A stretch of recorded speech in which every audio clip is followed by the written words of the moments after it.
I'm Whitney. I'm Director of Wellness with Cuisine 365, and today I have Joe Stanzione with me. He holds his Master's of Science in Nutrition, and he's soon to be a registered dietitian, so we're excited to have him with us. Today we're going to talk about how to effectively recover after exercise. So people have become more aware of refueling after exercise. But what are the facts that they need to know? Well, your muscles are most receptive to recovery about 30 to 60 minutes after you exercise, so that's where it's imperative to try to use that window. But if you're exercising not for another at least 12 hours later, then it's really not as imperative, that window. Just as long as you're consuming enough carbs and protein throughout your day, you'll effectively recover in time. So that might be for the person who exercises lightly every day. Right. I mean, the general population, as long as they're consuming enough carbs and protein throughout their day, sleeping 7 or 8 hours at night, and staying well hydrated, their bodies just naturally recover efficiently. Okay.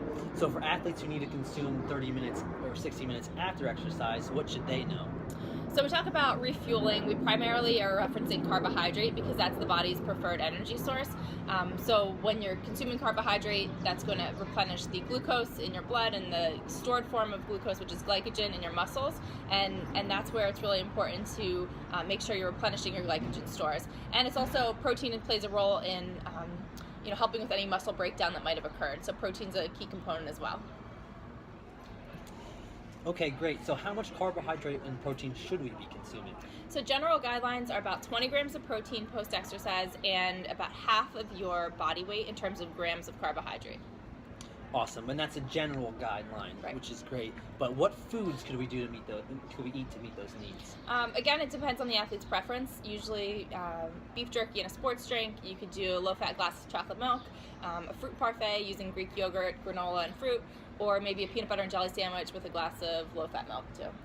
Awesome, and it's also important to mention that it's important to eat for 2 to 3 hours after we exercise as well. Right.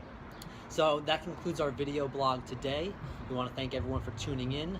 If you want more information, please visit nutritious365.com, as well as visit us on Facebook and our YouTube channel.